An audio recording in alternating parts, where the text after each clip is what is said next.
The King of Peace and the King of Victory's Gratitude, Part 4 of 11, on Between Master and Disciples, given in English on September 11, 2025.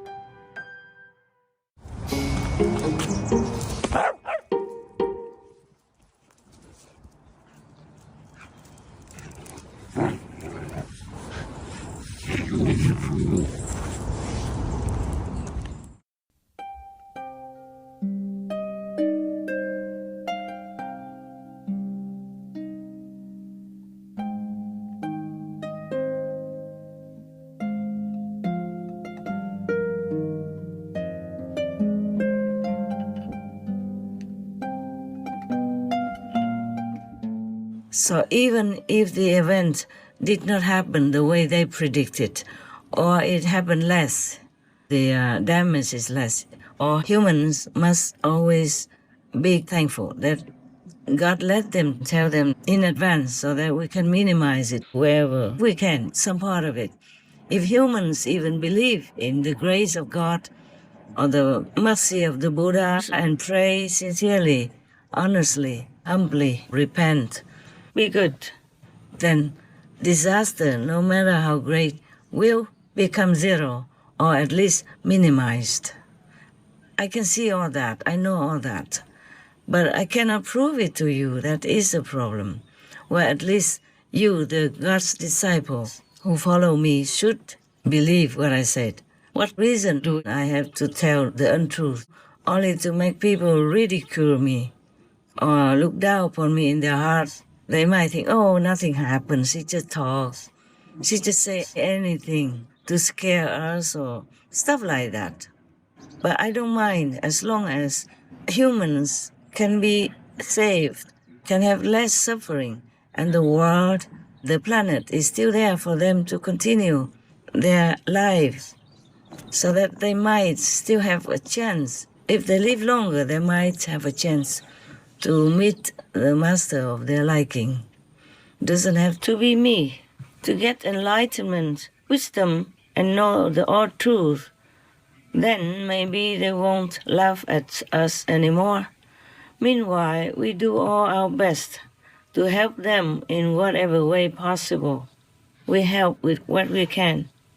And also, you, the God's disciples, please, you know what things I tell for you and what things I tell for the world people who are non-disciples and even non-vegan.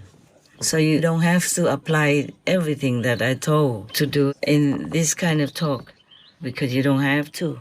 Apart from what you learned from initiation, inside works, and results, just use what's good for you in any of the FNs and my lectures, especially the new initiates. Learn more from all to know. And remember why you must meditate with the Kuan method, how to avoid traps, to protect yourself and loved ones, etc. You have the spiritual capital. Now go on to invest more for a brighter future. Love you so much. For example, I tell people to recite the Amitabha Buddha's names because that's easier for them in their busy life to recite the holy names of Amitabha Buddha. But of course, they can recite any other Buddha's names, and if they have time, they can recite as many Buddha's names as they wish to. And I also told people, the Christians, to call in God Jesus, to recite Jesus' name and to remember God. But you already have things that I taught you, so you don't have to do that. I tell this to people because they are not my so-called disciples, and I can't tell them the things that I told you. So you don't always have to do what I tell on Supreme Master Television. You know it already. You just do what you've been taught at the time of initiation. Of course, you can recite Buddha's name, pray to God, Jesus also, if you wish. And some people are concerned about whether or not you should have an altar for the parents or relatives who have passed away. You can if you want to, but You should always remember their kindness and respect in your heart. But if you keep them after they die, you make an altar and put their photograph on there, then they might get attached to that place and stay in your home.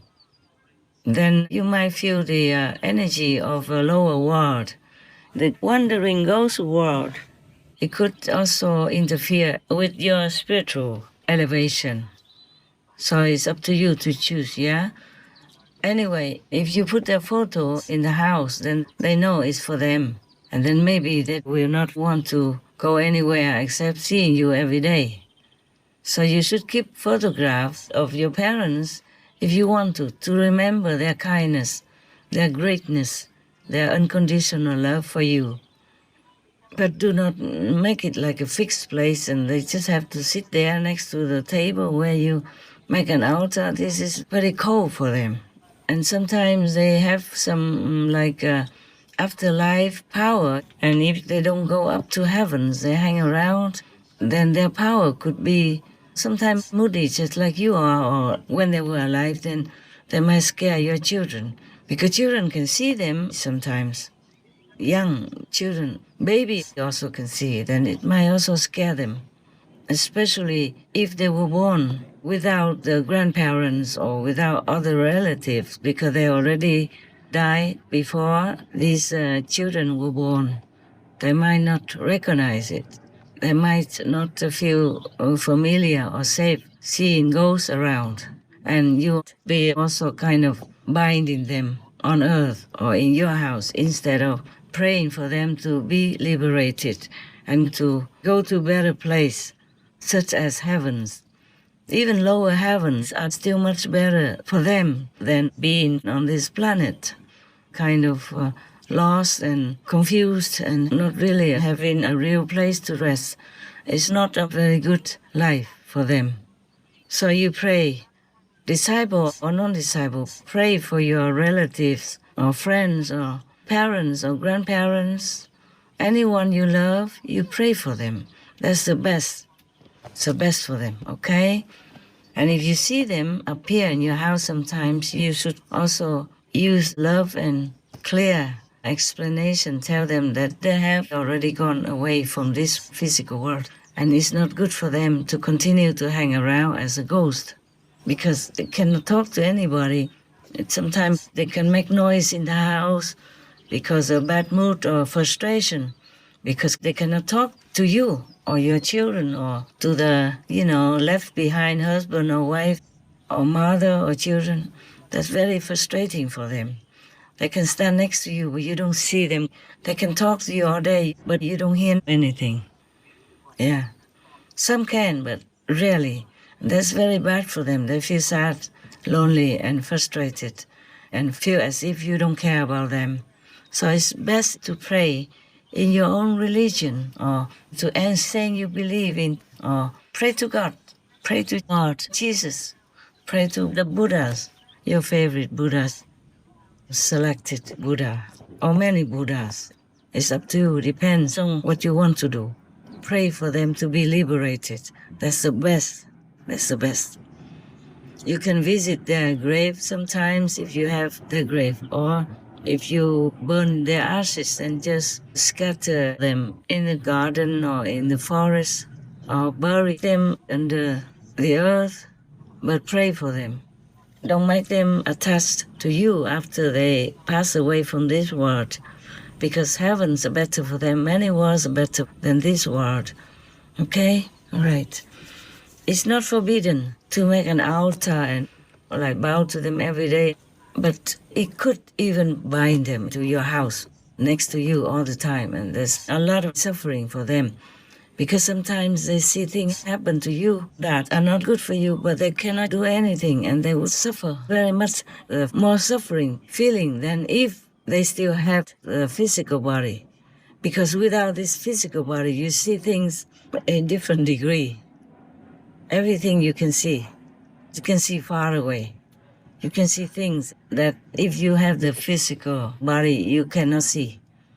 And if they see you suffer in any way, that will make them suffer tenfold more than if they have a physical body.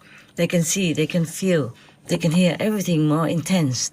It's just that they cannot express all that to you, and they feel very frustrated. So just better pray for them. And if they hear it, then they understand. They also thank you if they become liberated or detached from this world and go to heaven. Whatever I remember, I just keep telling you, but I didn't intend to tell you all this. It just came out like an automatic talk. Just like some people have like automatic writing, heaven inspires them and then they write. For me, I told you I'm without a prescript, not writing anything, not planning anything. God allowed me to tell you some of the events like that. And if more people praying and repenting and turn to merciful life, compassionate life of a vegan style, then the world will be more and more stable, in peace, happiness. But it's also frustrating to me because it's too slow for my temperament and my wish. And meanwhile, there's so much damage and suffering for those who don't listen. But I just have to bear it. Just have to bear it. Anyway, I'm glad that the bird people are still coming and preaching to their own kind, and also other animal people who live around me, for example. They also listen, yeah. They're teaching moral standards and God's faith and all kinds of things, like spiritually. These bird people who preach, they're not normal bird people. It's like they're higher standard of bird people. Just like humans, not all people who look like humans are humans. Some of them are saints and sages, yeah? And some of them are demons or ghosts who possess the body of humans to do not good things. Some also borrow the body and do good things and be practitioners of different religious faiths to bless people. But without the Kuan Yin method, without the real High Master, their soul cannot be liberated.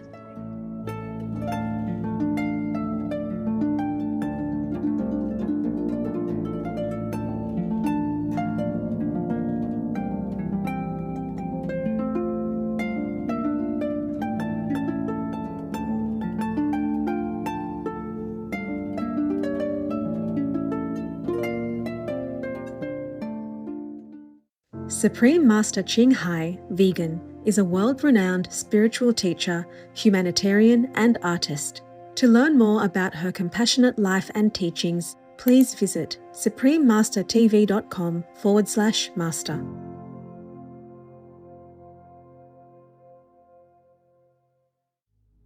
I don't want to eat anything that has a mother. Fred Rogers, vegetarian.